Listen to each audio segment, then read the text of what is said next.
Well, hey, buddy, I missed you. Welcome back to the James Show, News Talk 820, 93.3 FM, WBAP. I know it was a long weekend. I thought about you all weekend. I'm so glad I get to come back and hang out with you because we're going to start off with what you think is a pretty easy question. What the hell's going on with people supporting murderers? And it's different because, two of our top stories that I don't even want to talk about, they're just trending out the wazoo. So, and I know we're talking about them because I know my friends were talking about it over the weekend. But the local one is Carmelo Anthony. The national version of that story is Lindsey Clancy. Now, you could say on one hand that the Carmelo Anthony supporters, and this is kind of an 80-20 issue from your observation. About 80% of the country or people who are familiar with this case believe Carmelo Anthony's a murderer. And it's got to be less than, it might even be only 10% people still support him. But who is this fringe group that still supports him? Well, you would say, well, they're doing this based on racism.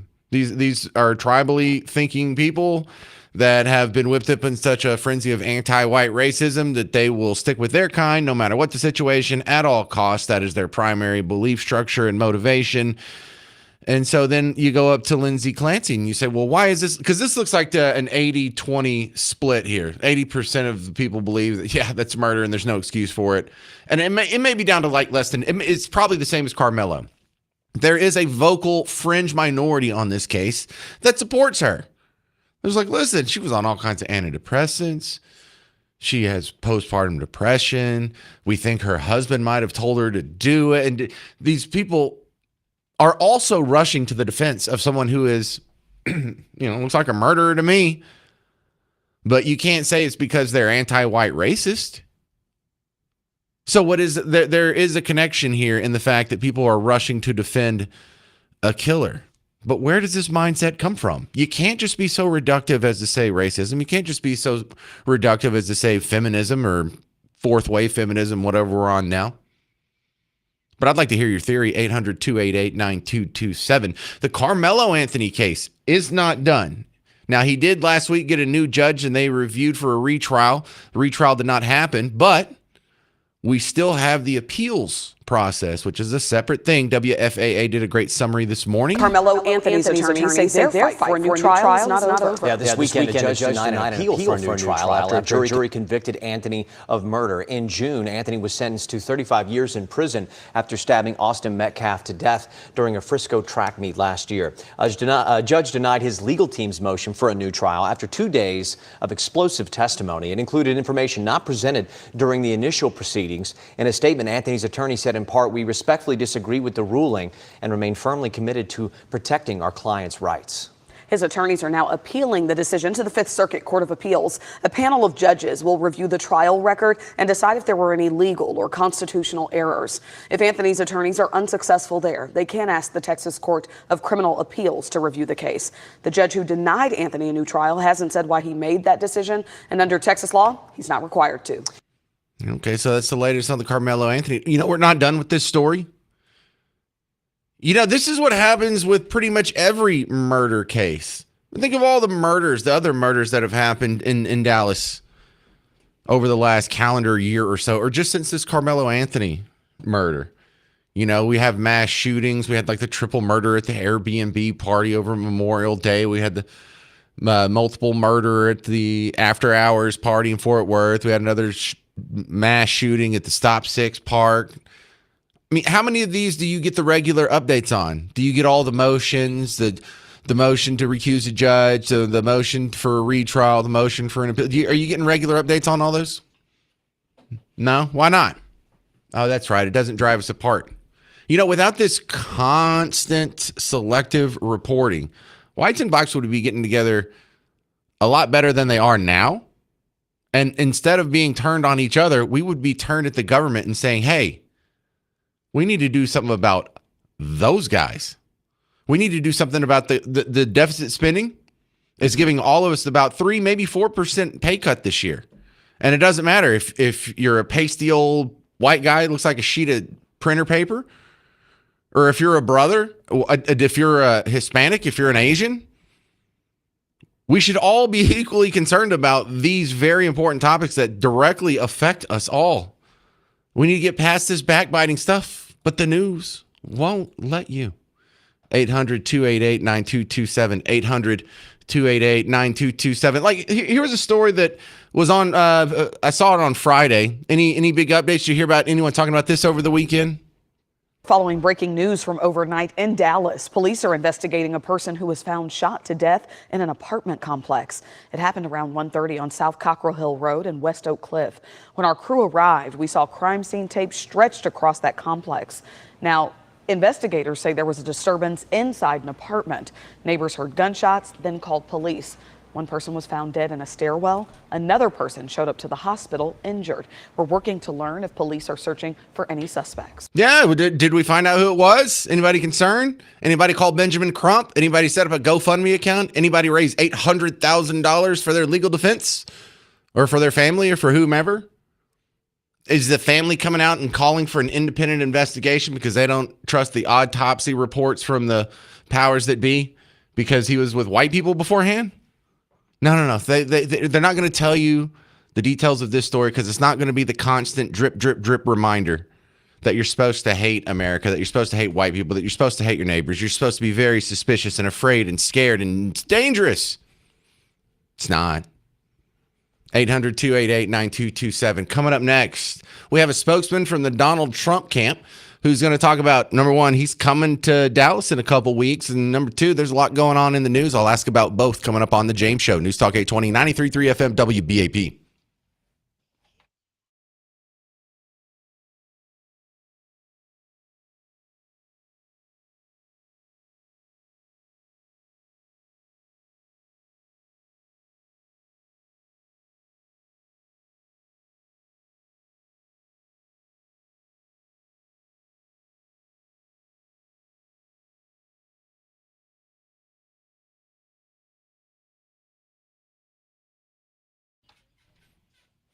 Hey, homeowners, if you live way out in the middle of nowhere like I do, and you're worried about, well, I could call Blue Ribbon Roofing, but are they going to come all the way out to, Hooterville or Petticoat Junction or wherever you live? Well, they came all the way out to Bug Tussle where I live, so probably so. In fact, I've heard John tell stories about some house that they did a roof for in Bryan College Station, that whole area. Well, how far do you go? So don't worry about it. You don't have to be the Tenderfoot City Slicker to take advantage of the great Blue Ribbon Roofing. It is a family-owned business, been here in North Texas for over 30 years. I think like 33 years now. And John's been getting up on the roofs for the last 3 decades. He'll come get up on yours. Just go to blueribbondfw.com. Check out some of the 5-star reviews that your neighbors have left. That'll make you feel a little bit better before you schedule your free inspection. Doesn't cost anything to find out. If there's something wrong with your roof, then we'll talk about how to fix it, maybe get you on a payment plan, and definitely help you with that pain in the neck insurance paperwork. So if you have any questions about your roof, get the free inspection. Go to blueribbondfw.com.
Trump is coming to town. Trump's coming to town in like, what, 2 weeks?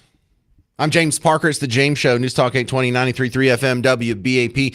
September 9th and 10th is the midterm convention. This is a first of its kind. I bet you we just do this every 2 years from here on out. But September 9th and 10th is the Republican midterm convention where I'm sitting, not in this studio, but I'm at the American Airlines Center. And so it's going to be the biggest political party in the country going on. And Donald Trump is coming to do the headline primetime address for the September 10th date. So those 2 days, just turn on WBAP. But my next guest is a deputy press secretary for Donald Trump, Anna Kelly, who also kind of looks a lot like Miss Parker, almost like strangely so. Thank you very much, for coming on the James Show, Anna. So how long, when is Trump coming to town? Is he just going to come into town on September 10th, do his speech, and get the heck out of here? Or is he going to spend some time in Texas? Well, I'm not able to preview his exact plans quite yet, James, and thank you for having me on. But I know that the president does have, I believe, a couple days scheduled in Texas, as you mentioned, attending that midterm convention. And I'll note from this particular job, I am a little bit limited in what I can say about the midterms. But I'll say the president is certainly, as always, going to give a rousing speech. He'll be with a large group of supporters, as you said, in Texas, talking about his overwhelming agenda to make America great again and all of the promises he made to Texans and all Americans back in the past election that he's resoundingly delivered upon. Well, Anna Kelly, a lot of people are taking the idea of a midterm convention and sticking it in Texas as maybe the Republicans are concerned about losing the Senate seat to Tallarico. Well, again, James, I'm limited due to the Hatch Act and what exactly I can comment on as far as elections themselves go in this White House role. But all right. I mean, look, the contrast is clear between Republicans and Democrats, I'll say more broadly, right? You have Democrats who have all along the past year and a half tried to obstruct President Trump's agenda to deliver on all of the promises he made to Texas, of course, a state that he won resoundingly in 2024. In all Americans, the president has taken incredible actions to lower costs, to establish Trump accounts for American children, to unleash American energy, of course, a promise that is very important to folks there in Texas. So, Democrats, unfortunately, have routinely obstructed these overwhelmingly common sense and popular policies that are ultimately what got President Trump elected in the first place. And the president, I think, needs everyone's help to continue making America great again and delivering on all of the promises he made back in 2024. Anna Kelly, are you in the running to replace Carolyn Levitt, or do we know who the replacement is? Well, I'll note that I am focused on doing my job, James. I've been here actually really since the campaign. The fun fact is I used to share an office with Caroline back on the campaign, so that's kind of a big reason why I'm here. And I'll say she has been the most incredible boss, the most incredible person to learn from. Just as a communicator, she's also just an incredible mom and an incredible person. So we're certainly sad to see her go. I think the president, of course, is going to make his choice on his own timeline, as he always does. But as for me, I'm focused on doing my job and working on the president's behalf here for the American people. All right, we're talking with our guest is Anna Kelly, a deputy press secretary in the Trump administration. Today, Scott Bessent came out, Treasury Secretary, announced some furthering sanctions, not just on Iran, but anyone who does business with Iran. And I think the term economic asphyxiation, I think that might stick. Well, I think it's absolutely true that, Iran has unfortunately, as you know, been totally decimated militarily. That, of course, was on their own volition after failing to abide by the historic MOU agreed upon by the United States and Iran. Now they are being totally strangled economically. You have between Operation Economic Fury 1.0 and now, they have been totally crippled. They're unable to pay their people. Their currency has hit historic devaluation. So, they're continuing to be absolutely choked by these economic actions in conjunction with the very successful blockade that the United States military has imposed upon Iranian ports. That's totally inhibiting their ability to sell oil, which we know is the lifeblood of that country. So, The president, as you said today, is taking action not only to introduce new actions to further strangle their economy, but also talking to those who are continuing to help prop up this regime. This is a regime that, as you all know, as your listeners know, has chanted death to America for 47 years, has killed our troops overseas, and is also, as we've observed now, is perfectly willing to unleash terrorist actions upon our allies in the region. And so it's in everybody's best interest for those actions to stop. We can never let this terrorist regime have a nuclear weapon. And so the president, thankfully, is taking all avenues to do that. Anna Kelly, we have some tariff escalation with Canada. Should we be concerned about our prices based on that? Well, look at what this president has done all along the way. I mean, we had the first iteration of tariffs back in April of last year. The president has simultaneously taken historic actions to lower prices all across this country. So the president's going to keep doing what he's been doing, which is ensuring that the United States is treated fairly, that our farmers, our manufacturers, our workers are getting an even playing field all around the world, while simultaneously delivering on his agenda to unleash economic prosperity for all Americans. He's proven that he can do both, and he will continue to do both. All right, one more question. Anna Kelly, did Lindsey Clancy do it? I'm kidding. You don't have to answer that. That's just a dumb other headline that I'm annoyed with. All right, thank you very much. Anna Kelly, are you coming in town for the convention, or are you allowed to say? We shall see. I'm not sure quite yet, but I have been to Texas numerous times before, so I'd certainly welcome another trip back. All right, well, if you end up down here, come say hi. We're right next door, or we're on the property. So, Anna Kelly, Deputy Press Secretary of the Trump administration, thank you very much, ma'am. Thank you so much. All right, coming up next, I'm going to get you caught up on the hard news of the day that I think will affect your money. I'm talking the Canada tariffs. I'm talking the beef prices. I'm talking the budget, the economy. Money news next on The James Show. News Talk 820, 93.3 FM, WBAP.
All right, let's talk about some of these headlines that affect your money. I'm James Parker. It's the James Show. News Talk 820, 93.3 FM, WBAP.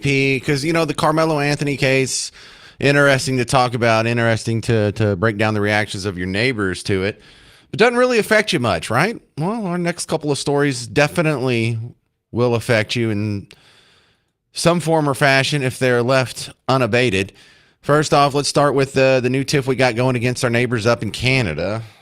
In consumer news for you, a 50% tariff on Canadian goods is now in effect this morning. Now Canada's Prime Minister is hitting back. Kara Sewell explains how this will impact shoppers. Good morning, Kara. Good morning, and it will. This could eventually hit your wallet on both sides of the border. Canada's Prime Minister says the country will match that tariff dollar for dollar starting September the 8th. The two countries have been trying to reach a new trade deal for more than a year, but Canada rejected the latest offer. For consumers, that could mean higher prices on things like Canadian beer and whiskey, hockey equipment, even cement and other building materials. And some Canadian leaders want to go a step further, targeting U.S. oil and gas.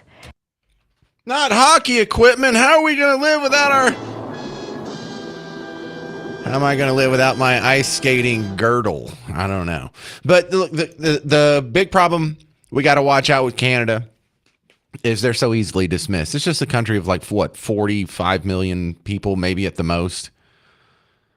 But we do have them as one of our largest trading partners. I mean, obviously so. It's just the giant country that's pretty much America's hat. And also, we don't want to tick them off even further because we do get a lot of oil from them too. So if they really wanted to escalate this and make this ugly, I mean, I guess they could, because the regular pushback on that is yeah, that would really stick it to us, but that would stick it to their people a lot worse. And I'm not so sure that they care about their people as their first priority. They haven't been overly concerned with individual rights, and we learned that ugly part of COVID. The other economic story. This affects me and you because, well, we're decent human beings who like to eat beef, and the beef prices have gone up. We have the smallest beef herd in America in 75 years. And look, this is going to be basic economics. What you are going to hear is Trump doing Keynesian economics. My complaint is as an Austrian economist, that this is a wrong-headed policy. However, Democrats themselves employ Keynesian thinking in pretty much every other economic measure that's not socialism. And so they don't have a right to complain either. But my complaint comes from there's no third party that's representing the economics that I think most of America would prefer in a situation like this. But we get the rundown here. This is the perfect 2 minutes here from my old station, KETK. This could soon be coming down at the grocery store. President Trump announced this morning he's rolling out a temporary deal to lift tariffs on beef imports. But some East Texas ranchers tell KETK's Ashlyn Anderson they are concerned about the quality of that meat. Even if prices do come down, she heard from them and is here with more. Ashlyn. Casey Isaac, President Trump will soon sign off on more than 100,000 metric tons of imported beef into the United States.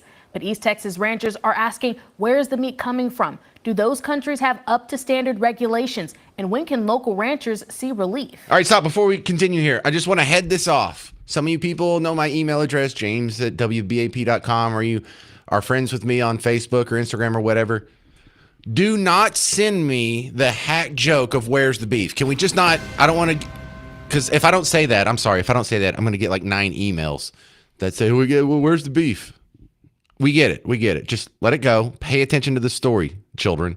Beef prices have climbed to record highs, but the price tag could soon lower. I just raised cows. On Friday, President Trump authorized 300. Wait, did they interview Sling Blade there? I just raised cows. I like them French fried potatoes. 1,000 metric tons of beef to make their way into the U.S. That's equivalent to 3 aircraft carriers. Owner of Cut Beef in Tyler, J. Scott Herod, is concerned where the meat could come from. Whether it be beef, chicken, pork, or any other farm-raised product, it's important to know where it came from and how it was raised. Country Meat Market in Tyler says there is risk in the unknown, priding themselves on serving the best product to their customers. Most of us would rather pay a little bit more and know what we're getting than to pay the same amount and get lesser quality. The White House says removing tariffs from beef imports would drop overall prices by 25%. Herod believes the move would only benefit big box stores. Very often people tend to price shop, and I get it. I'm a consumer too, and the wallet only stretched so far. President Trump saying on Truth Social, this will give space for our, quote, great American beef herd to grow again. But Herod wants more relief as they face high diesel at the pump.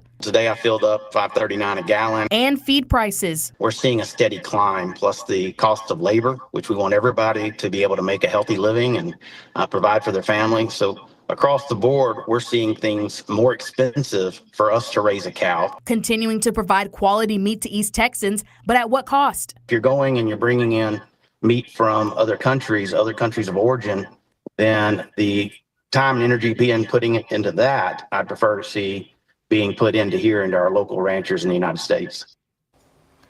The president says the deal only applies to ground beef and will last for only 90 days. In studio, Ashton Anderson, KTK News. All right, this is all about the election. This is not smart economics. This is not long-term policy.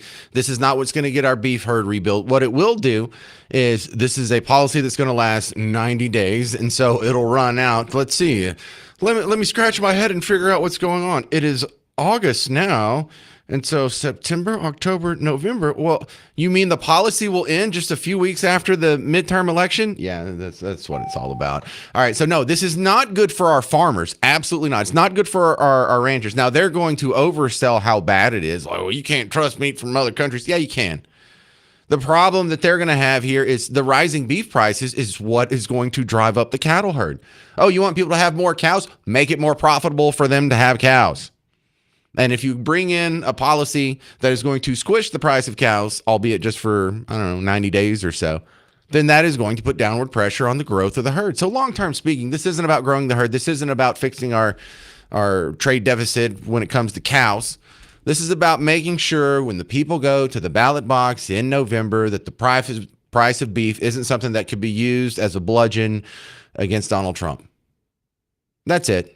There's no real economic philosophy underpinning behind it. I mean, it's sort of Keynesian in its nature, with the stimulus program garbage. But that's all I see. That's all I hear. That's just all about the midterm election. 800-288-9227. 800-288-9227. Coming up next, I'm going to ask a really tough question here. Does the WNBA secretly like all of this attention? I'm James Parker. It's News Talk 820, 93.3 FM, WBAP.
All right. Do you think the WNBA secretly likes all this attention, even if it's kind of bad? I'm James Parker. It's The James Show.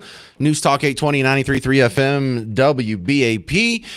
If you haven't been following along, I get you all caught up in 3 simple sound bites here. First off, you know the WNBA is in the controversy because they forgot what a woman is. Now, they started this league 30 years ago, predicated on a women's only league. You ask them here in 2026, what's a woman? They don't know. They actually had a commission put together, and the commission was stumped. So there's been the issue of people playing in women's sports in other leagues that has posed a problem. Some people are trying to head that off over here by getting them to clarify their policy. They're not clarifying their policy.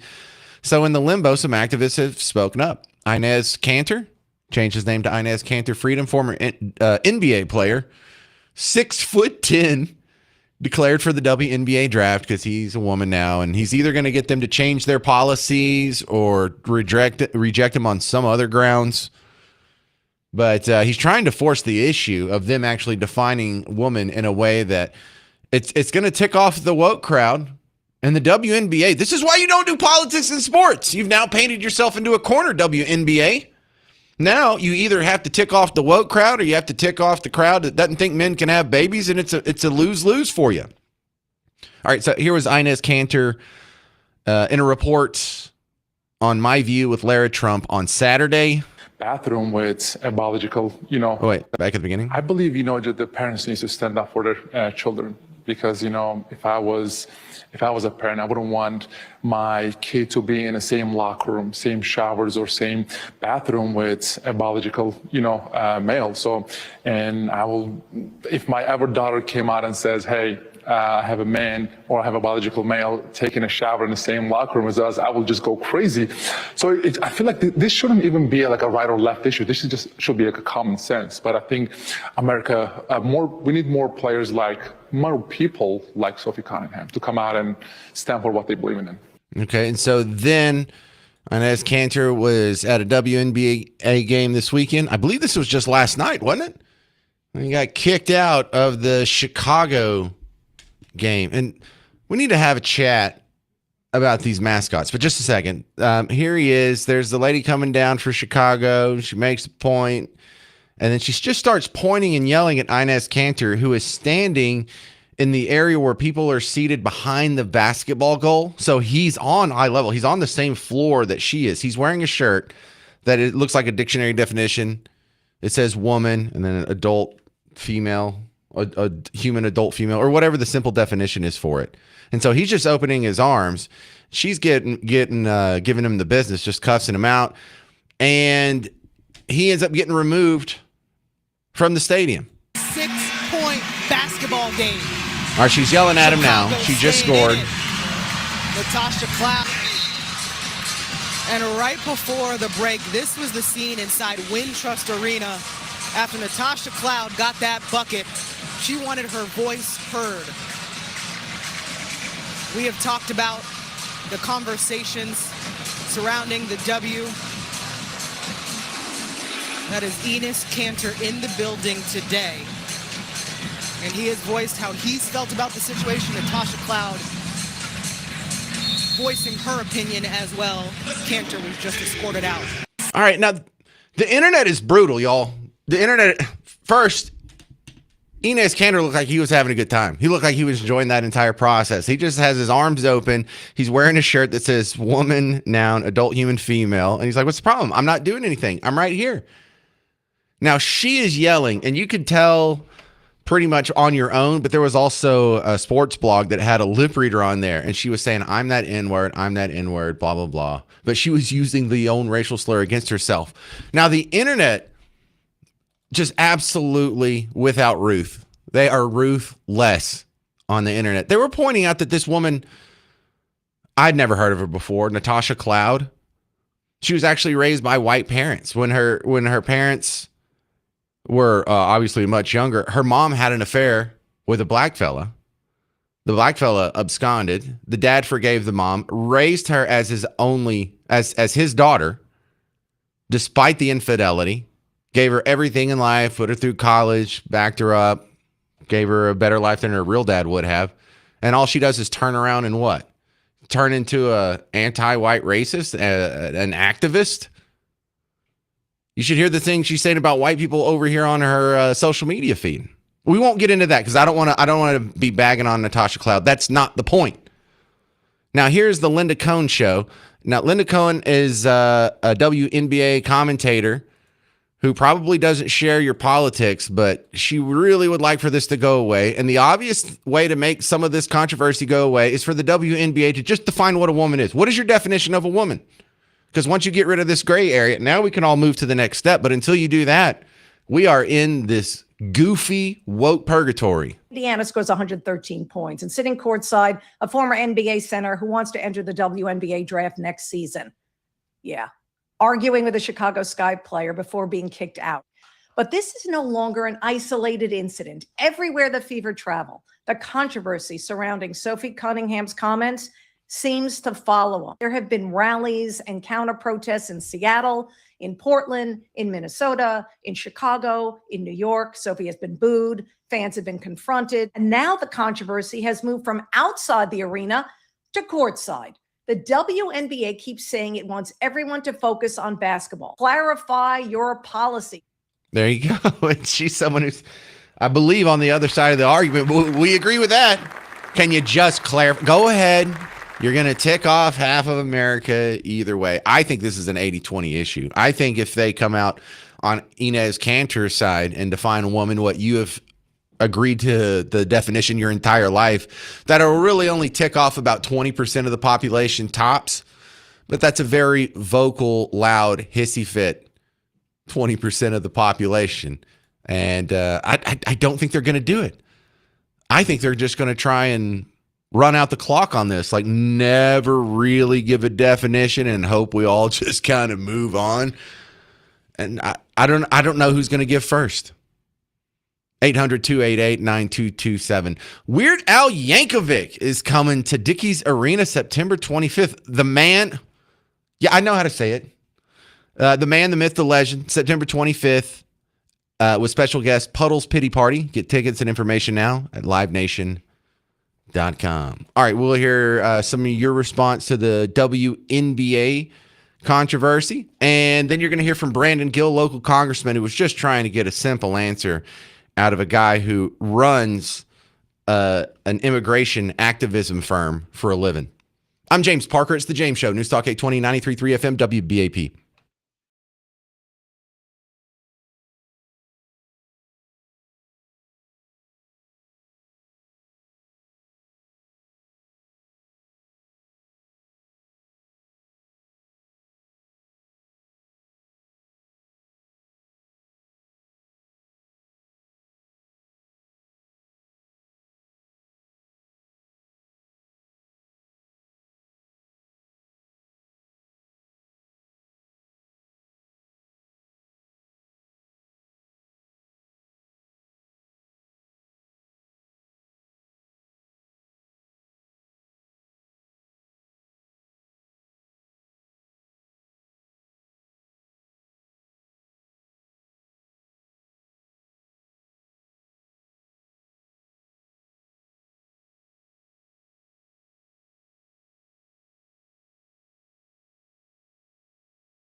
You know, if all this happens, I am going to be watching the WNBA this year. I'm James Parker. News Talk 820 93.3 FM WNBA. WBAP. Oh, I'm such a big fan already. No, I guess I mean next year because Inez Cantor is declared for the draft of 2027, he and Royce White.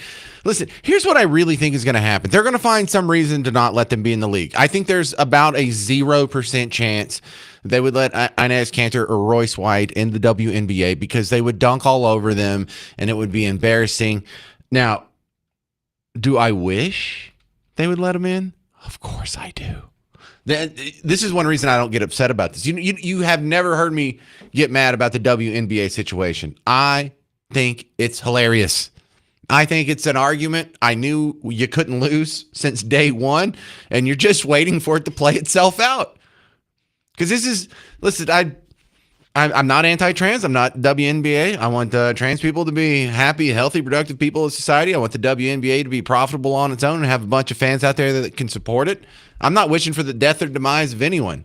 But if you're going to tell me men can have a baby, I'm going to laugh and just wait for you to be proven wrong. Yeah, there's no difference between men and women. Why does every single Olympic and world record favor men? Have you not been looking around with your own eyeballs? Did you not go to high school? That being said, man, I really hope this happens. The 1% chance that it happens, I will watch. I would buy a ticket. Oh, that'd be delicious. Karen in Fort Worth, you're on News Talk 820, 93.3 FM, WBAP. You know, this is the most insane thing, but the WNBA has been insane since the moment she stepped on the court. They cannot handle her once-in-a-generation talent. Are you talking about Caitlin Clark? Oh, of course. Okay. I'm sorry. Who else is there? Well, I haven't said her name this entire segment, so it's probably worth mentioning. Go ahead. I'm sorry. But this business of the trans athletes, okay, put them in there. I mean, what is the point of a women's league if men are going to play? And it is utterly ridiculous to think that they wouldn't be completely dominated by a high school boy. I don't like how you sound upset, Karen. I don't know why everyone's not giggling at this because I have the exact same conclusion as you. Put them in. Oh, really? There's no difference. Put them in. Go ahead. See what happens.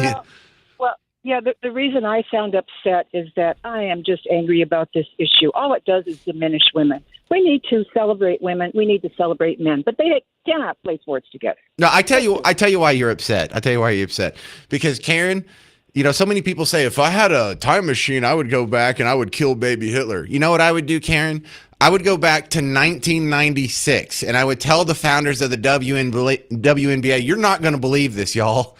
But in 30 years, y'all are going to have a league crisis based on the idea that you can't define what a woman is. And what? That doesn't make any sense, Parker. I'm like, I know. I don't know. Maybe y'all should codify it in the original charter of your league. I don't know. Just put in, add a corollary, add an appendix. Boys have a penis, girls have a vagina, something. And they're like, that doesn't make any sense. How could we forget over a 30-year span what a woman is when we've already had a 30-year precedent? I don't know. And Karen, we'll even try and nail down the timeline. So they're, all right, future man, in what year do we forget what a woman is? And I'll say, well, we know you don't know in 2026, and we know you did know in 2017 because, Karen, you remember the day that Donald Trump was inaugurated? There was the Women's March where they're all wearing the pink hats in D.C. Remember the pink? We know what it really was. It was supposed to represent their genitalia. Do you remember that? Well, I have to tell you, yes, I remember it. Certainly I remember it. I wish I'd been there. So all of Team Blue agreed in 2017 that the defining characteristic of a woman is that body part. And between 2017 and now, they pretend to not know that. And so that's what I would do with the time machine. But I that's where your frustration comes from. That the cognitive dissonance of not being able to explain that's what makes most people upset. And I'm guessing that's part of what's going on in your head, Karen. It's also autogynephilia, which scares the hell out of me. Every time I go in a restroom these days, I wonder if I'm going to see some freak in there. Hey, congratulations for using that word. I did not know that word until I was doing a show in New Orleans, and my partner on the show was a closet trans, and I had a lot of conversations with him, and he you know, the way he described it to me, I was looking up all kinds of stuff back in 2011. And autogynephilia is what he falls under. He has autogynephilia. Well, that is just sick. You know, there's just That's a real mental illness, and we have these crazy people. We're letting them in the prisons. We're letting them in the women's shelters. In London, there's a crazy autogynephiliac who is running a women's shelter. Oh, my God. This is totally off the charts, this insanity. And what it comes down to is it's a special kind of misogyny that we're going to let these men take a woman's place. Isn't they it, walk though? in there with their beards and their earrings. And Jesus, I'm sorry, I shouldn't have said that. But it's so horrible. A special kind of misogyny is right. All right, Karen, best call of the day so far. Thank you very much. Hey, Garrett, Karen gets a full touchdown for that. 7 points. She made like 3 good points in a 2-minute call. Okay, 4-minute call. 800-288-9227, 800-288-9227. Coming up next, I'm going to break down some of the head-scratching parts of the WNBA surrounding mascots as well. So just stick with me through that. I'm James Parker. It's News Talk 820, 93.3 FM, WBAP.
Let's talk about these mascots in the WNBA for a second. I'm James Parker. It's the James Show. News Talk 820, 93.3 FM, WBAP. You know, the orientation and genital preference is getting way too much attention for a basketball league here. And guys on hold, don't worry. I'll get back to the topic at hand as far as the Inez Cantor freedom getting kicked out of the game, and are they going to define a woman and all this stuff. One of the things I found disappointing, and on one hand, this isn't a big deal. On the other hand, it's little deals like this that really add up and can make or break a league. And I think the mascots are terrible. Okay, here in Dallas, what do we have? We have the Dallas Wings. What the hell's that mean? Well, is this like, were they in Paul McCartney's backing band after he broke up with the Beatles? Or were they in Wings? Was Wings from here? Are we renowned for our wings? It's not like plain wings either. I guess you could say like American Airlines is in Fort Worth and Southwest is in Dallas, so maybe the wings like that. No, it's like the feathery wings, like you're Icarus, like you're a unicorn. What the hell is that? We're not renowned for our wings. It has no attachment. You got to be smart about that. Dallas Cowboys, Texas Rangers, Dallas Mavericks, Dallas Stars, San Antonio Spurs, Houston Texans, Houston Ash. See how they all are on brand? And then you have what? Dallas Wings. Oh, good job, guys. Good job. Just great branding there. How is that supposed to catch on? How that doesn't scream Texas. We're not proud of that. We're not proud to put that on a jersey. Hell, I've bought a Houston Texans jersey just because I'm a Texan. I'm like, hey, they named the team after me. I might as well get a shirt. But they were playing the game that they got kicked out of, and Inez Cantor got kicked out of yesterday. The Chicago Sky. The Sky? Everyone has access to the same sky at all times. There's nothing unique about the sky in Chicago. I mean, is it so far north it gets an aurora borealis? Do we not all have skies? What's going on here? Is that a play on words? No, it has nothing to do with the branding of Chicago. Chicago Blackhawks totally makes sense. Chicago White Sox, well, that's based on a tradition from their uniform. Chicago Cubs, I don't know, they have a bear or something. That one's kind of dumb. Makes about as much sense as the sky. And then Indiana fever. What even is a fever? Would you get malaria? Is Indiana known? Did they have a big malaria outbreak in the early 1800s? They were playing basketball dude, if you want this stuff to catch on, if you want it to be cool, if you want it to be embraced by the local fan base, you're off to a terrible start with these mascots. Las Vegas Aces, good one. That one makes sense. Seeing that they're known for gambling, and that's a card. Terry and Allen, you're on News Talk 820, 93.3 FM, WBAP. Yes, James. I believe that the problem with the WNBA question is that these liberal types feel that you are a woman if you think you're a woman. It has nothing to do with your physical attributes. If a man thinks he's a woman, he ought to be able to play on a women's team. Okay, but that's going to get tested here because now, if that's all it takes, then all we need is some 6'10" guy to go, I'm a woman. And they either have to let Inez Cantor play or they have to define a woman in a way that excludes Inez Cantor. So they've already painted themselves into the corner, Terry. And finally, we have someone who is forcing their hand by calling them on their BS that you just perfectly spelled out. The whole idea that you can I just feel like a woman, so you are a woman. It's so fun to watch because this is not going to stand up to the real world. I hope you're right. Well, keep watching. How do you, Terry, is there a way that you lose this argument? No, sir. Not in my view, not the way I look at the world, but the way they look at the world. It's got a question of freedom. They believe that you have the freedom to just think that you're a woman, and that makes you a woman. Yes, but Terry, okay, so let's start thinking of what's really going to happen here. They're not going to let Inez Cantor play. So they are going to be forced to define a woman in a way that excludes him. Now, here's what I think they're going to do, Terry. They are not going to put pen to paper and as the WNBA say, well, boys have a penis, girls have a vagina, or some variation of that. Of course, I'm paraphrasing and being reductive for comedy's sake. Here's what I think they're going to do, Terry. I think they're going to punt. I think they're going to say, well, we are going to defer to the official Olympic Committee rules on what they consider a woman, or the Federal International Basketball Association, their definition of rules. They're going to punt this. In fact, I should have probably said this sooner and like mark this, and because this prediction will probably come true. Terry, they're never going to define women. They're going to say, well, we're just going to go by the definition of either the Olympics or the federal basketball people. I think you're right. I thought we settled it back when the Russian women, we included some people who tested physically as men who were playing on the Russian women's Olympic team. I thought we settled that question back then. Well, but when you say back then, do you mean in like the 80s? Because I remember when I was a little kid and they were still in East Germany, like there were these big women that showed up and they had like back hair and everything. It's like I don't know if those are women or those are dudes that you just been pumping bovine testosterone into for the last 4 years, but something's going on there. Thank you very much. That's Terry calling in from Allen. Let me squeeze in another one here. Eric in Midlothian, you're on News Talk 820, 93.3 FM, WBAP. Yeah, so my thought on this is no news is bad news, right? Everybody's talking about the crazy circus that's going on that they're encouraging. And okay, look, that's a popular saying, but tell that to Bud Light after Dylan Mulvaney. I know, but continue. Didn't mean to throw you off. Go ahead. No, that's just I can't believe that these people are that far out there that they're allowing assault on the court and saying the things that they're saying, that it's like it's an 80-20 issue and they're alienating themselves from 80% of the country. And it's just craziness. Well, how many of these 80-20 issues are in the news right now? I think Carmelo Anthony is an 80-20 issue, but the people that are on his side, they don't recognize it. I think the Clancy murder thing is an 80-20 issue. And I hear other people in right-wing talk radio getting all upset. Look at all these crazy women defending her. I'm like, nah, that's like a very small fringe psycho group.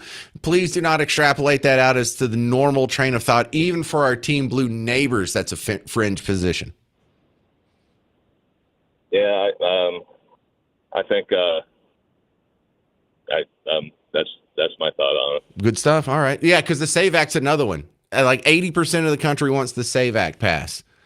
And so I don't know if you enjoy as much as I do watching people try to explain to you every day how the 20% of an 80-20 issue is the rational, reasonable thing. And only a crazy person would think that we need an ID to vote, or only a crazy person or only a flaming racist Klansman would want Carmelo Anthony to go to jail, or only any of these.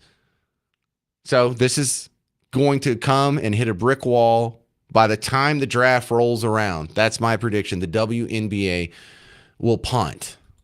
Or I guess pass would probably be a better metaphor. Coming up next, you're really going to enjoy this audio of Brandon Gill trying to get a guy who works for a nonprofit political activist organization that helps illegal immigrants not be able to even tell you what an illegal immigrant is. Just pretend to not know. It's like the WNBA, but for illegal immigrants. Like, I don't know what you're talking about. If you could define this for me, it's precious. But it's the same mentality here. Like, you have to pretend to not know things that you know. I'm James Parker. It's News Talk 820, 93.3 FM, WBAP.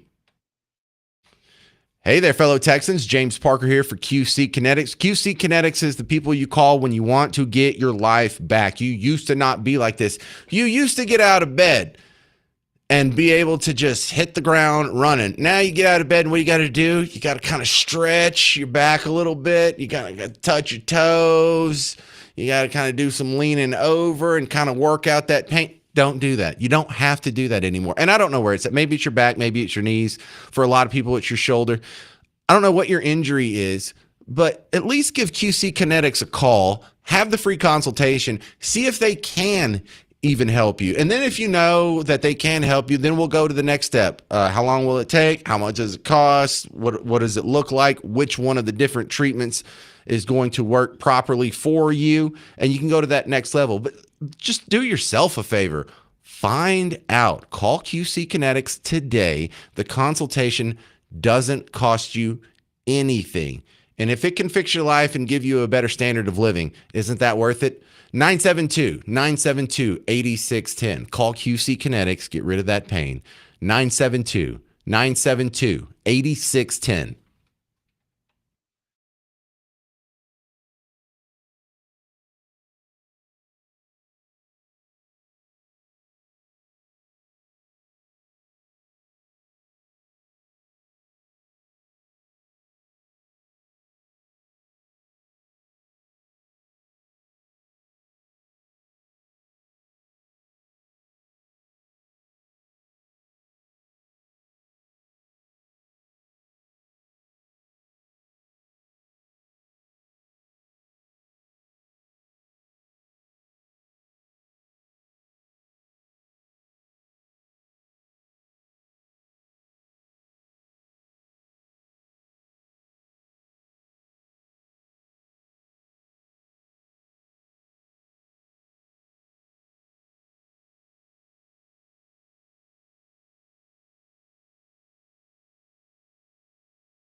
You know, I'm starting to think Brandon Gill might be with us for a while. I'm James Parker, News Talk 820, 93.3 FM, WBAP.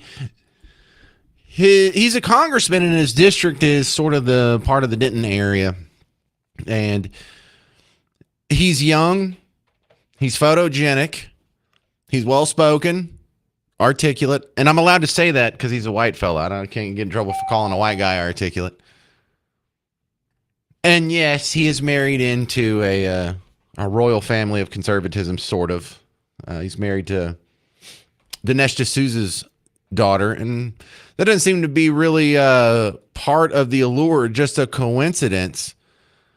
But let me show you what I like about this fella. Brandon Gill, he's in a congressional hearing, trying to get a yes or no answer, pretty much just to taxpayer benefits for illegals. Now, I didn't catch the name of the guy he's talking to here. I think Newman, I believe his name. He's going to ask a couple questions from some guy who's also at the hearing, who's going to establish the numbers here. And then he's going to turn to this Newman guy. And the Newman guy works for a politically active nonprofit that advocates on behalf of illegal immigrants. Now, listen to how hard it is to try and get an answer out of this guy. But the thing I really want you to listen for is when the guy pretends to not know things that he knows. He pretends to not know what Brandon Gill is talking about when he says illegal immigrant. He pretends to not know what Brandon Gill is asking about. And it's that level where like you are actively pretending to not know. That's when I know you're a lying piece of garbage. When you're not trying to have a debate, when you're not trying to have a discussion, when you're not trying to get to the truth, when the language isn't a tool for the audience to understand your position, but a tool to obscure your position from the audience. That's when you're just a dishonest piece of garbage. Now, Brandon Gill will never have to say that. All he has to do is do this sequence. And everyone knows who the good guy is and who the bad guy is. So, and this will take a while, and I'll be starting stopping, but this is totally worth it. This is great. I think this was on Thursday or Friday of last week. Mr. Krikorian, how many illegal aliens came into the country during the Biden administration? Our estimate is at least 8 million, maybe as many as 10. Maybe as many as 10. How many came into the country last year, 2025?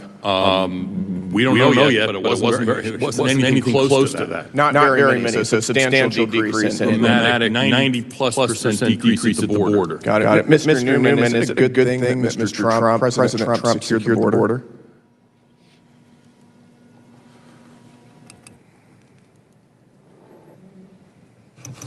I think that Stephen Miller has squandered what used to be a signature for I'm asking if is it a good thing that our border is secure?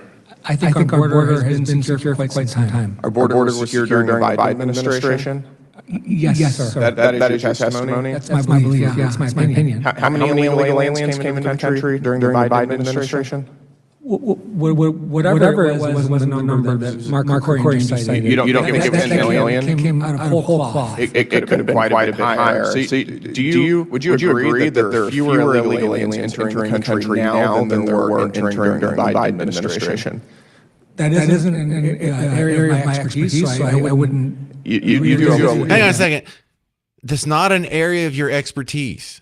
First off, you had enough expertise to know that, well, what Mr. Krikorian said isn't right. And you had enough expertise to be able to make a qualitative comparison, like on the orders of magnitude between the last two administrations on border crossings.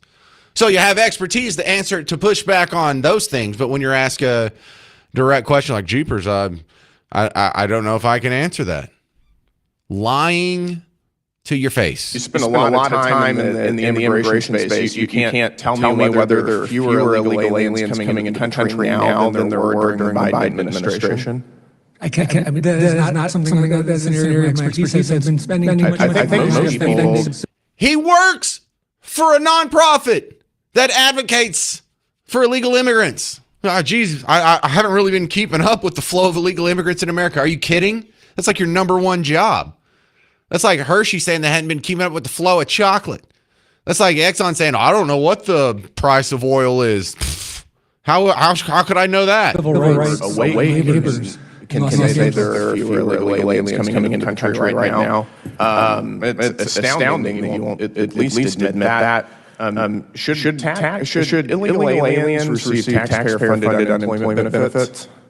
It's not an area of my expertise either. My concern primarily is your organization promoted a petition telling Governor Newsom to sign AB 2847. This is your organization, the National Day Laborers Organizing Network. AB 2847 will provide unemployment benefits to workers who are ineligible to receive unemployment insurance solely due to their immigration status. God, that is so good. God, that just makes me want to play like the little John Cena horns where it's like, oh my God, that's just a body slam off the top rope. Do you think illegal immigrants should get unemployment benefits? Oh, jeepers, I don't know. This is kind of above my pay grade. Well, here is, and he has a printout. Here's from your own website, you guys advocating for a bill that would give unemployment benefits to illegal aliens. So clearly you do. Hang on, we're not to the coup de grace yet. He's going to pretend to not know what an illegal alien is. This is fantastic. It's just so good. Mr. Chairman, if I could answer your first question? Yeah, I'm asking you, do you think that illegal aliens should receive taxpayer-funded unemployment benefits? Well, first off, I don't know what you mean by illegal aliens. If you're talking about residents in the state of California, I'm asking people who have entered our country illegally. People come here for all kinds of reasons and without documentation. Residents in California. This is a really simple question. You're not ever going to get an answer. You got to cut it off there. You have to pretend to not know what an illegal immigrant is. It's amazing how much of leftist discourse is just them pretending not to understand simple concepts so discourse becomes impossible. You can't lose this conversation if you can't agree on the term illegal immigrant. Only got 503. So instead of saying things that he knows is politically unpopular and will make his side look bad, you just, I don't know. Let me ask you another question. Your organization shut down the Manhattan Bridge during the rush another round of a couple years ago to demand that New York State set up a $500 million fund well to done, give sir. unemployment benefits to illegal aliens. 800-288-9227. You think that was a good thing to do? 288-9227. Coming up next on the James Show, we're going to take a look at some crazy candidates that keep getting elected to office and don't think Texas is immune to the woke mind virus in the midterms. I'm James Parker. It's News Talk 820, 93.3 FM, WBAP. That is your organization. That is. You're holding up a sheet of paper. I don't know where that's from. This is from your website. This is from the National Day Laborers Organizing Network website. Peaceful protesters do things when there's large crowds of people. Does that include shutting down one of the busiest bridges in the nation in order to push for a $500 million fund to give taxpayer-funded unemployment benefits to illegal aliens? I think we should give. You think that's a good thing for the country? I think we should allocate resources accordingly to people who are going to become citizens of this country eventually. What if there were emergency vehicles as trying Mark to cross Krikorian those acknowledges, as Mark You realize that there are people acknowledges, commuting is to work, inevitable. and the people commuting to work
You know, the midterms aren't looking so good for Texas. I'm James Parker. It's News Talk 820, 93.3 FM, WBAP. You know, the polls have been saying for a while that James Tallarico is ahead of Ken Paxton in the race to be your next senator from the state of Texas.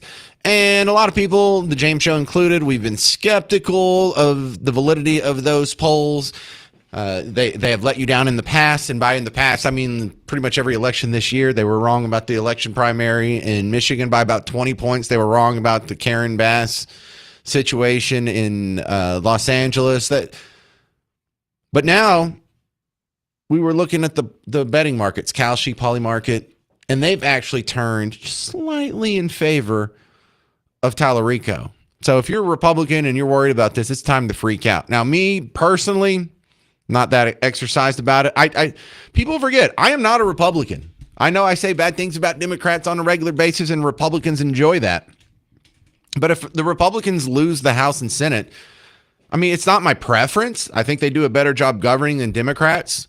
But I'm not really going to go home and kick my dog or be upset about it, because, I mean, the Republicans still give us a $2 trillion deficit.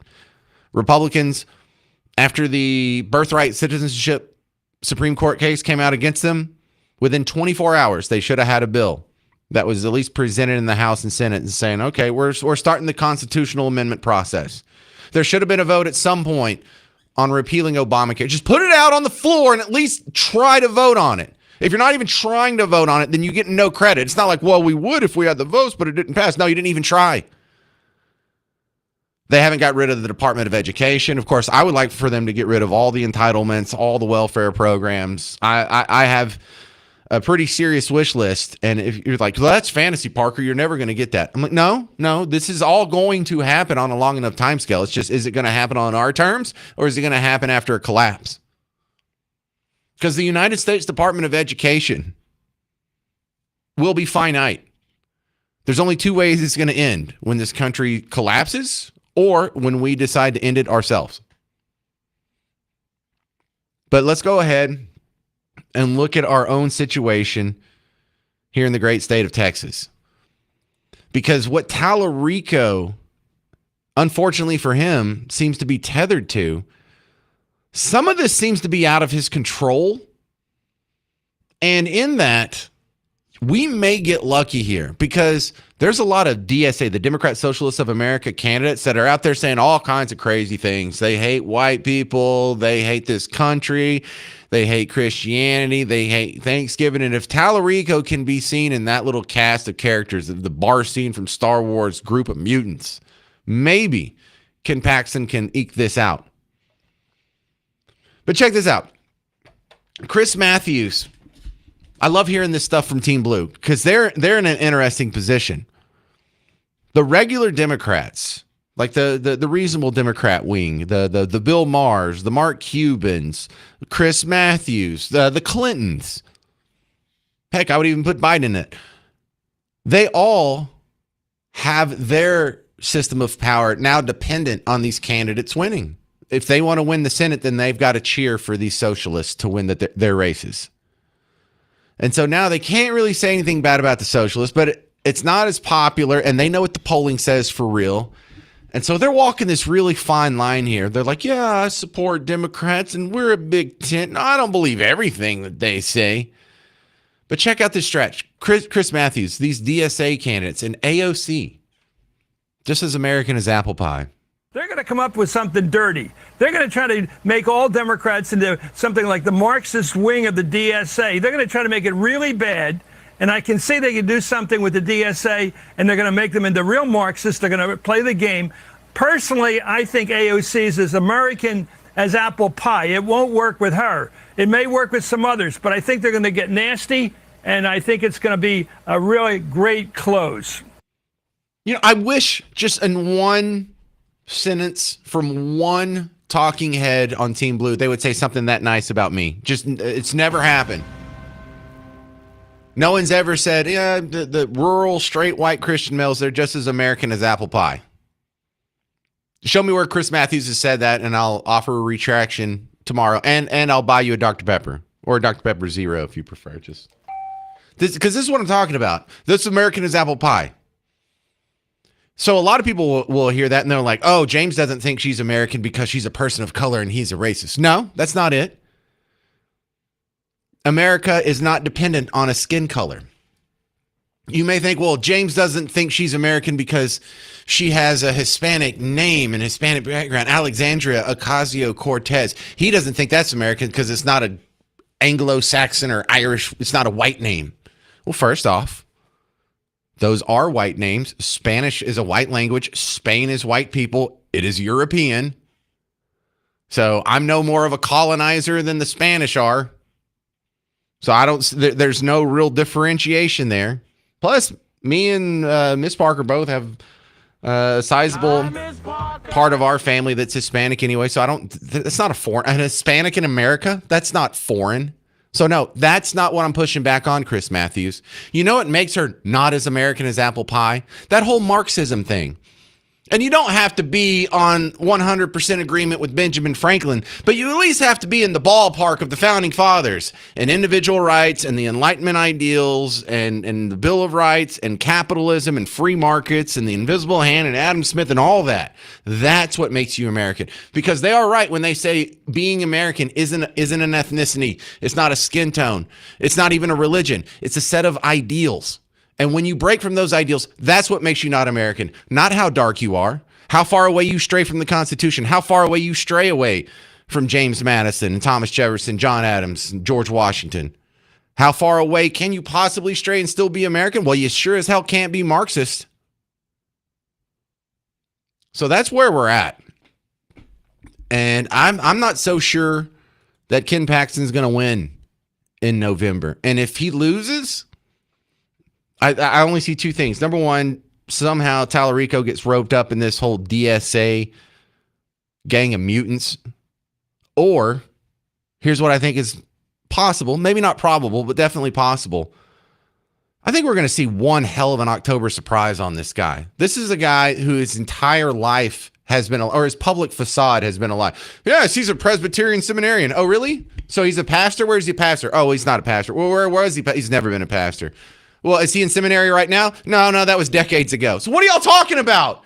What, he went to seminary for a couple years in his early 20s and for the rest of his life, he's now a bona fide religious scholar? No, he is a Christian who hates Christianity.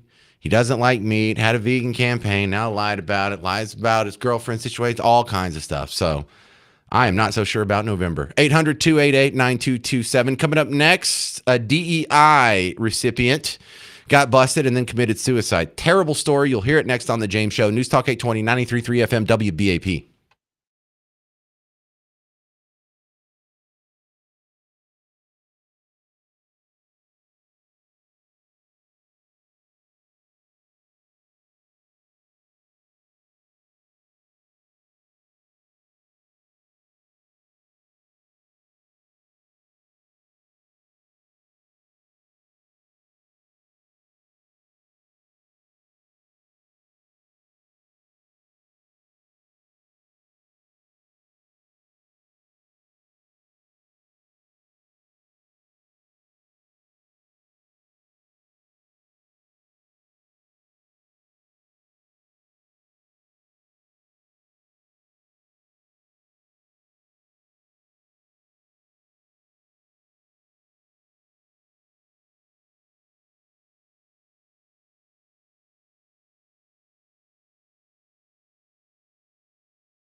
Well, DEI really blew up on someone who was so bad he felt the need to kill himself. I'm James Parker, News Talk 820.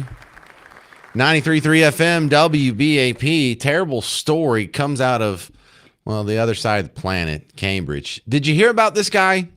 Now, I didn't spend a whole lot of time on it when it happened, and I didn't think it was going to be that big of a deal. I thought it was kind of a funny story because Cambridge had fallen all over itself to do this DEI hire, and he got busted for plagiarism. And the plagiarism was only part of it. The plagiarism, like in his thesis, they ran it through an AI to find plagiarism, and they found more than 100 passages that were plagiarized from this other, I guess, more learned scholar.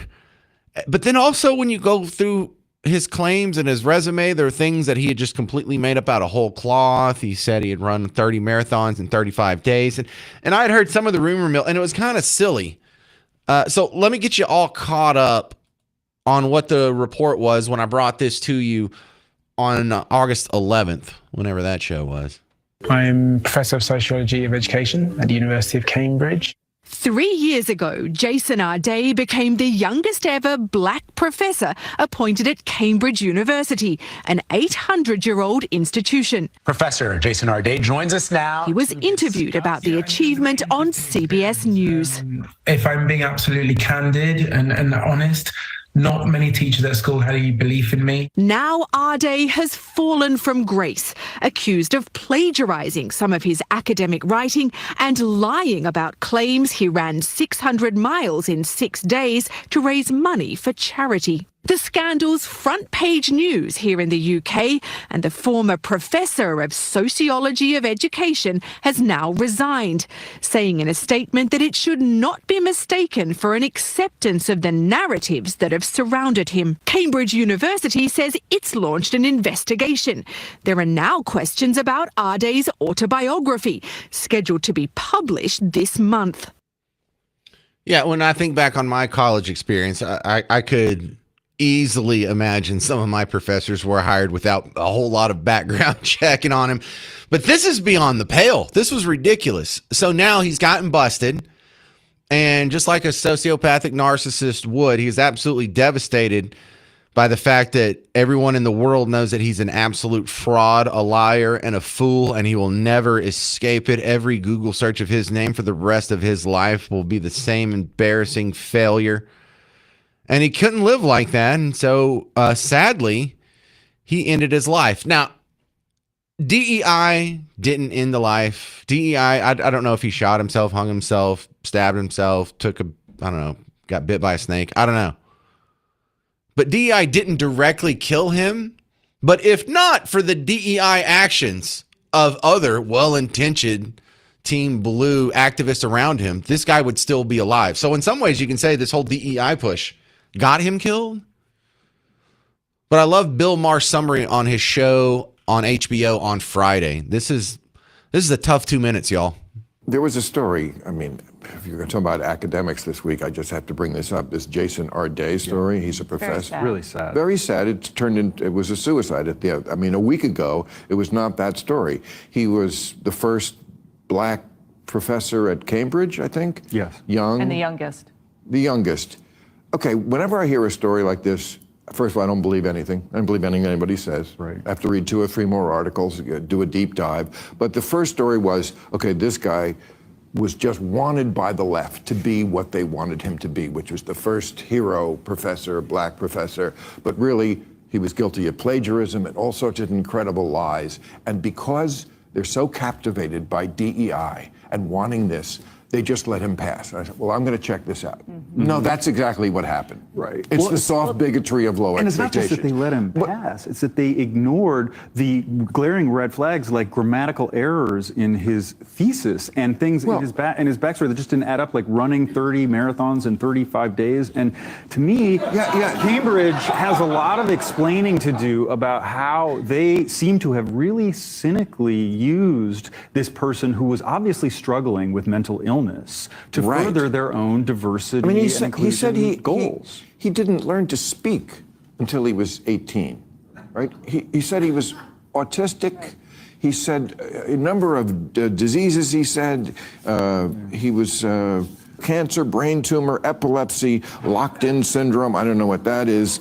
He said he ran the marathons with a broken leg. He said he was mute until age 11 and illiterate until 18, and then became the greatest professor. And I mean, it's like a prank. Like, can we make liberals who want to believe this actually do it? And they did.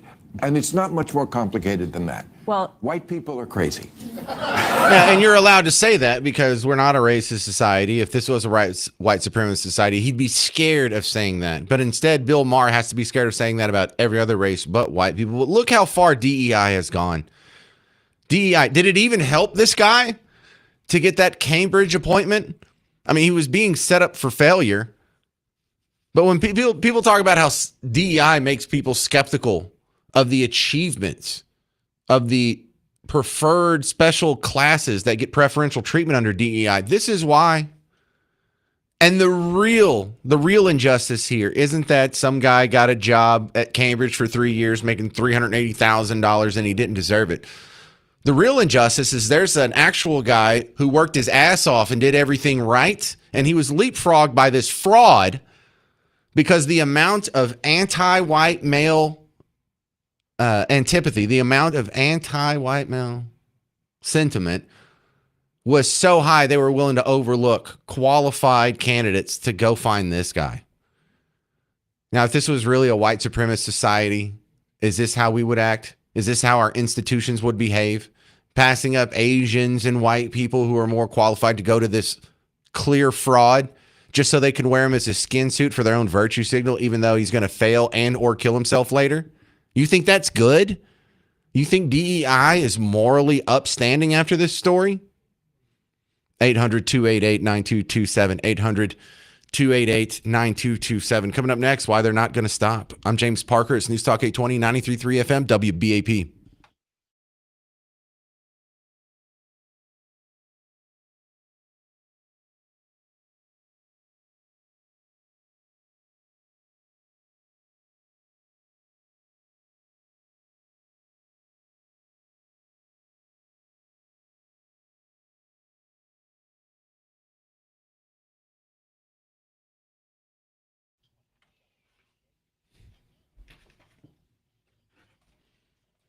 Hey, what's up, homeowners? James Parker here for Rhino Shield. Look, you're about to fix up your house. Do it right. Don't shortchange your house. Your house deserves better. If you just throw another coat of paint on it to make it look better, you're going to be in the same position. Give it about 10, 15, maybe 20 years max. And what are you going to see?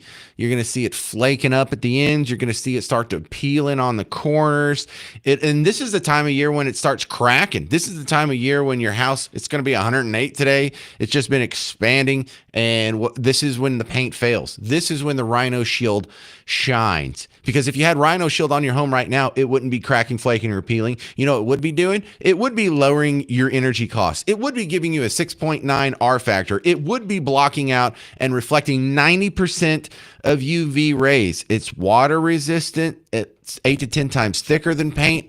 And it looks better. It doesn't change the surface texture or anything. Totally breathable. And it will make your house look beautiful and then do a bunch of things that paint can't. If you're worried about the cost, stop. They'll put it on a low monthly payment, so there's really no excuse. Go to rhinoshielddfw.com.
All right, people. I don't know about the New York or the 49ers owner got busted for prostitution at a trailer park in Ohio. Look, that'll probably be on tomorrow's show. I didn't see that before the James show. I saw the headline. I can't comment on it, but I've had like 4 people ask me about it. Look, I'll do it tomorrow. Okay, I don't like talking about the stories until I actually know it happened. But look, I know what you're thinking too. You know, oh yeah, Tony Romo can't have a couple of oat sodas and get behind the wheel of a car, but this guy can go rummage through and slay ladies in a trailer park for, I don't know, $140. I don't know what it is. Just leave me alone. Leave me alone. We'll do it tomorrow. All right. We were just talking about how the DEI hire at Cambridge that got busted a couple weeks ago. He ended up killing himself last week. And it's really just a sad story because it didn't have to be this way. And the takeaway isn't the fact that there was this fraud who was willing to tell all these lies so he could get ahead in the world and make a lot of money and get all kinds of prestige. The real story behind this is, how did it get through? How did this is a scholarly institution, Cambridge. It's supposed to be filled with smart people. Smart people aren't supposed to be easily duped by ridiculous lies that when we read them out sound stupid. Yeah, I ran 30 marathons in 35 days. Not even believable. But Cambridge fell for it. Now, why did they do that? Well, so they could brag about hiring the youngest black professor in school history. And here's the dirty part. Here's what a lot of people haven't admitted. It worked. It worked. They got all kinds of good press coverage for it. Whoever did the hiring, they got to pat themselves on the back and be like, that was me. And they were cool kids at the cocktail parties, and they got all kinds of virtue signaling and social credit. But it cost this guy his life. I think the real takeaway from the story is just how bad these DEI-obsessed people will overlook flawed and failed candidates, to the demise, to the injustice of actually qualified professors that should have been in that seat for the last 3 years. Royce in Dallas, you're on News Talk 820, 93.3 FM, WBAP. Man, thanks for having me. Hey, Royce. I just want to ask a question. What about the non-DEI hires that don't deserve those positions, that have been sitting in those positions, where other qualified people of color could have got it? You know, the whole DEI framing. And another thing no one is talking about is why the birth of DEI. Like, where did it come from? Why was it needed? Right? And we still have those issues today. And I hate the narrative that's spread that, you know, DEI, so you're not qualified. I mean, I think that's sad that you would paint that light on it, because there's a lot of qualified people the people of color out there that deserve jobs that did not get those jobs but for the color of their skin. Now, I'm not familiar with this, Royce. What college has a policy of hiring unqualified white people over more qualified people of color, or less qualified white people over more qualified people of color? Well, I mean, you could look at the United States of America. Well, can you name a college that has that as their stated policy? Because I can point you at pretty much every college the opposite. No. I'm not talking about a policy. I'm just talking about a system, right? I mean, I imagine, and I'd be willing to bet the farm on it, that you could pick any college, University of Texas at Austin, right? Not to call it out, but just to name the flagship institution of Texas. And I imagine you would have some unqualified professors there, right? Sure. And I would imagine that there were people of color that were qualified for professorships that did not get it. And so, sure. I'm with. I'll agree with that. If you're not qualified for the job, you don't deserve it. I don't care what color your skin is. But unfortunately, we live in America, right, where systems have been set up, right, to go against people of color, and that's just the reality of it. And I think once we deal with that, wait, no. Well, you're conflating some things. Where are those systems today? They're still here. They're present. Yeah. I mean, look at the criminal justice system. What's the opposite of affirmative action? What's it called? One more time. Okay, we have affirmative action. We have DEI. These are paradigms and rubrics by hiring practices or admission practices or whatever that you would prefer to get people of color, even if they're not as qualified as a white guy. I don't think that's what. Then why would you need it? Then why would you need it? Because of the history of America, where systems have been put in place to overlook qualified people of color. Okay, so what is your definition of affirmative action then? I mean, I guess I'd go with Webster's definition, right? Equality, right? Making sure that everyone has equal access. right? I mean, I would just have to go with Webster's definition. I can't. I don't have my own definition. But if you had to ask me to put one together, that's what it would be. So affirmative action, you would agree then on the basic definition that if someone is following an affirmative action hiring policies, if you had two equally qualified candidates and one of them was white and one of them was black, affirmative action would tell you to hire the black person, correct? Correct. Okay, so now we're not just hiring based on merit. Now we're hiring. Well, no, you said two equal people, like they were equal. Everything was equal, but the color of their skin. Right. Right. That was the premise. So we are looking at two equal people. Right. And so if there's two equal people and you give preference to the black candidate, now what does the white person have to do to get the job above the black person? They have to be more qualified, right? Just continue to be white. That's all it takes. Hey guys, hey white guys, that's all it takes. Just be white, you get hired. It's no big deal. America, right? That was the reason that we had DEI, because of those type of practices, right? And so we had to create some type of consistency or so give me look, I'm glad you're being this civil about it, because it usually doesn't last this long. So a couple years ago, the president of Harvard, her name was Gay. She got busted and had to step down because she had plagiarized so much throughout her career. Do you have one example of the opposite? Do you have one example of a white guy who was just plagiarizing his ass off and he got hired in front of black people? Do you have one example of that? Can you name one? Donald Trump?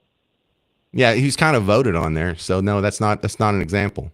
Oh, okay. Well, no, because I'm not I'm not a steward of that type of information. Because it doesn't it doesn't exist, Royce. Well, no, you're definitely a steward of this information. You're not an idiot. You know what you're talking about. You've done Google searches and read more than most people. I can tell by talking to you.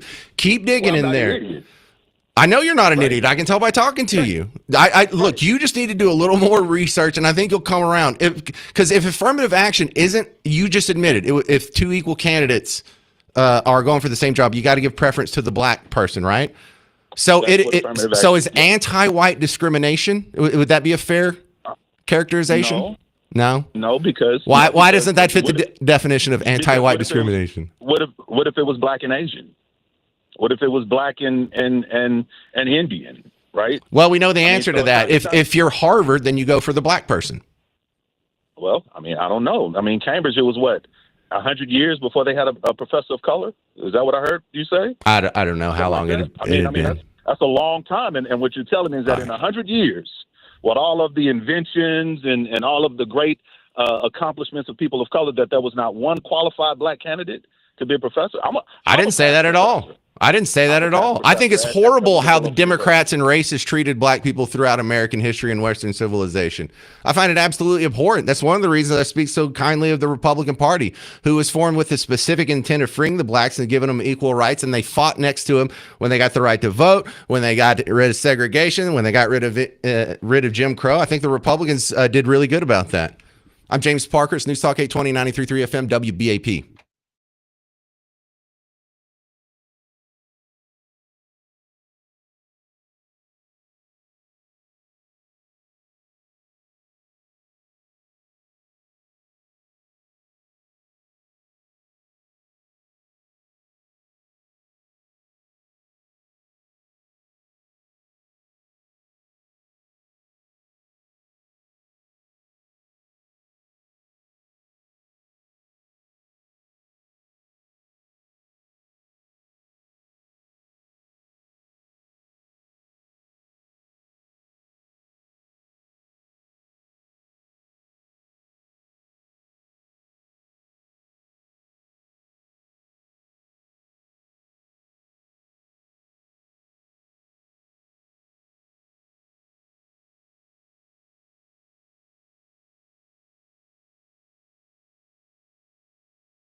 Hey, you're just in time for Dead or Alive on the James Show. News Talk 820, 93.3 FM, WBAP. Hey, if you want to play right now for 2 tickets to Tim McGraw, call in right now. 800-288-9227. You a Tim McGraw fan? 800-288-9227. We'll load up the phone lines, and then we'll play Dead or Alive. Today's category is Joan. Everyone on the list is going to be a lady named Joan. So 800-288-9227. While our contestants are busy calling in right now, we go to Ken in Arlington. You're on News Talk 820, 93.3 FM, WBAP. Hey, Ken. Hey, so I can't remember the caller's name. The one that's Royce. Royce is always talking. So the DEI, when Obama was elected, they just gave it a DEI because he was more qualified than the white guy. Well, no, that's voting, and that's not the same as DEI, but I get your point. Sure. Yeah, I mean, so the whole thing is that you got to, whether you hire somebody or you elect somebody or hire somebody based on merits or qualifications. Ken, no, Ken, look, you're not wrong. You're absolutely right. But the reason he's calling in is not to debate the definition of what you just so eloquently laid out. The reason he called in is because his worldview tells him that black people are on the bad end of systemic discrimination. Now, you and I know in the real world that the only systemic discrimination that exists in Western civilization, especially in America, is against straight white males. And when I say systemic, I mean written down into some company's policy or to some law or to some code. Because right now there are federal programs that are for black farmers only or for farmers of color. Right now there are all kinds of programs that are in the government that are specifically for either women or people of color. I'm excluded from pretty much anything that is racially or gender oriented. I should say. I'm just trying to not say anything to befoul the conversation so people can so they can tune out. But you and I both know that all the actual discrimination, the systemic discrimination, is 100% built against us, and we're not asking him to accept what we're saying on this story. We're asking him to change his entire worldview, because if he admits that, then the rest of this stuff, like America's a racist, bigoted place that is lined against black people, it destroys his worldview, because now he has to come up with another excuse on why that community isn't doing as well as its white and Asian counterparts. And if you don't blame white people or Asian people, they don't want to have to blame themselves. No one wants to have to say, well, I'm doing something wrong, so I'm going to have to change. The whole thing is, remember Beergate with Obama? That white police officer didn't do anything wrong, but in Barack Obama's eyes, he thought the professor was stiffed. Yeah, he acted stupidly. Right. Yeah, we remember that. Listen, but I have to remind myself, too, we're not asking Royce or anyone to agree with us on this situation. We're asking them to change their entire worldview, because he's not admitting that Cambridge guy shouldn't have been hired. What he would be admitting is that the black community's primary problem is not white people, and the change, therefore the solution, isn't to go take white people down a peg or come up with another program. Black people are going to have to be introspective and change things about their own community, and that's a big ask. And I understand why he doesn't just jump to this new worldview in one phone call, but I think Royce, you heard him, he sounded reasonable. I think he'll come around on a long enough time scale. With that, time for Dead or Alive. Or no, wait, we got to take a break and then do Dead or Alive in 4 minutes. No, look, we only have like a minute. Let's take a break. 4 minutes. We'll come back. We'll do Dead or Alive. I got to give away some Tim McGraw tickets. He'll be at Dos Equis Pavilion on September 11th, and we'll do that next on The James Show. News Talk 820, 93.3 FM, WBAP.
All right, we're going to play Dead or Alive, and it's going to be a good one here because on the deck, Tim McGraw tickets.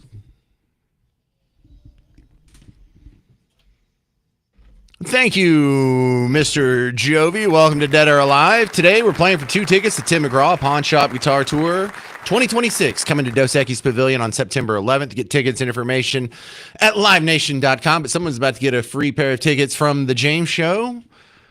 Today's category is famous ladies named Joan. Famous ladies named Joan. We go to Terry in Terrell. You're on News Talk 820 93.3 FM WBAP. You ready for Dead or Alive, sir? I'm ready. All right, Terry. Terry, All right. Did I see you call in before I even started Dead or Alive? Like, how did you know to call in? Well, usually when I play, I just pick up my phone call. I saw what time it was. I wasn't even listening to the radio. You don't even care what the tickets are? What if you don't like Tim McGraw? Well, then I'll give them. I'll sell them. I just like winning. Okay. I guess so. Like the game. All right. Well, yeah. Let's see if you can get. And I only have 8 famous Joans that I recognize. First one, Joan Crawford, the actress, dead or alive. She's dead. She is dead. Joan Collins, the actress. She's alive. How do you know that so confidently?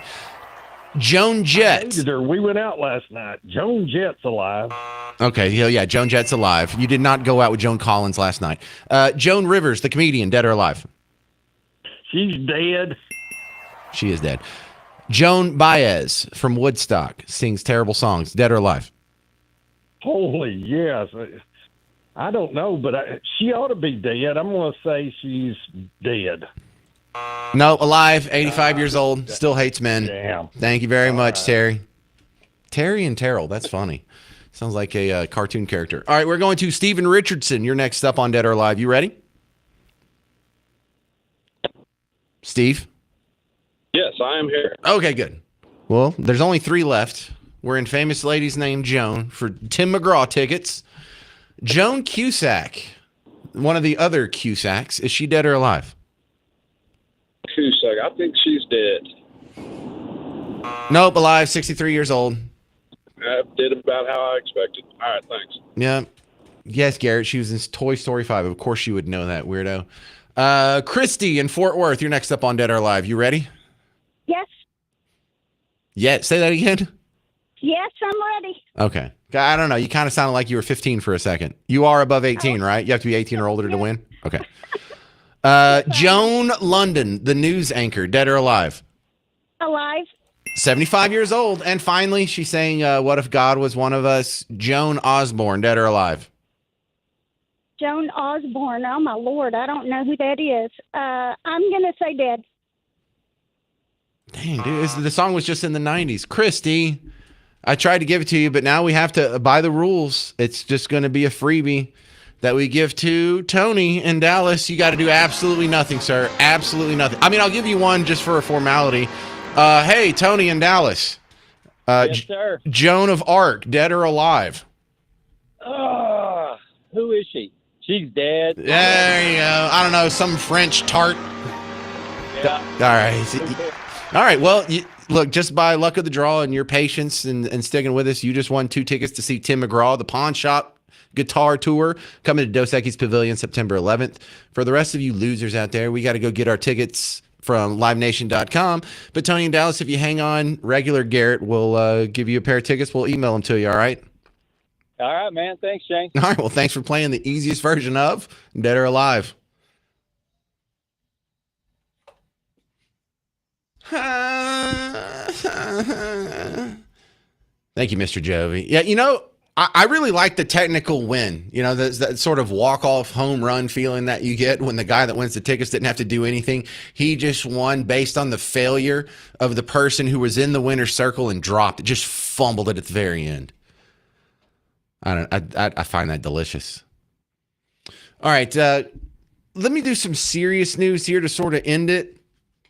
The new Iran sanctions were announced right before the James show. And these Iranian sanctions, like, why do we care about this one? What are we doing different here? Well, these Iranian sanctions aren't just for Iran. This is for anyone who does business with Iran. And so we have been letting oil go in and out of the strait, or maybe it'll go over land, and whoever's dealing with it, or whoever's trading with them, or whoever's giving them cash or whatever, we're not punishing China or whoever else is still doing business with them under the table. But I think we're going to start now. Scott Bessent. Today, at President Trump's direction, the United States Treasury has begun Operation Economic Outcast, an unprecedented campaign against the Islamic Republic of Iran and its enablers. In the Second World War, D-Day marked the historic beginning of a campaign with our allies to target and drive the enemy from its positions, including those in third countries. Today, in that same spirit, we are launching an economic onslaught against Iran's financial connections around the globe. Our objective is to sever every economic lifeline that sustains this tyrannical regime until Tehran stands alone. All right, and that sounds good and all, but I thought we were doing that yesterday. I thought we already had the baddest sanctions the world has ever known. I thought we already had maximum pressure and the greatest bombing campaign. There's always seems to be more. But the concern here is, okay, so you turn off, you get rid of their access to the banking system and the dollar and all this stuff, so they can still do things through black market channels. Scott Bessent, your Treasury Secretary, says that they are not going to allow any leakage, which is kind of a gross noun here, but I guess it fits. Today, we are launching Operation Economic Outcast to foreclose every other option available to the Iranian regime. Treasury has mapped every node, every facilitator, and every network that Iran has used to smuggle oil and evade sanctions. Beginning today, the actions of Treasury and other agencies will tighten the noose and block every potential source of revenue that funds the IRGC and the evil Iranian regime. We are enforcing a zero leakage approach. There will be no minimal breathing space for the regime to rebuild its capacity to inflict terror against America and the world. Yeah, the policy sounds fine. Do we have to use the term leakage? Sounds like you're wearing adult diapers or something. All right. There will be more on that tomorrow. That was just breaking news right before the James show had started. And also, I can guarantee you something we're talking about tomorrow, because I got another email on the break there about the 49ers owner who got arrested for prostitution in Ohio. I get it. I'm making the same connection too. If he's allowed in the NFL, why not Tony Romo? But can y'all give me a break? I can't cover every story, every show. But come back. I'm going to have some hot opinions about that tomorrow. In the meantime, if you need more James Show action, go check out the podcast and all the awesome stuff I have put up in video highlights on the social media feeds for WBAP and me, James Parker. Also, we got a contest you can win on WBAP.com. It's our Labor Day contest is up.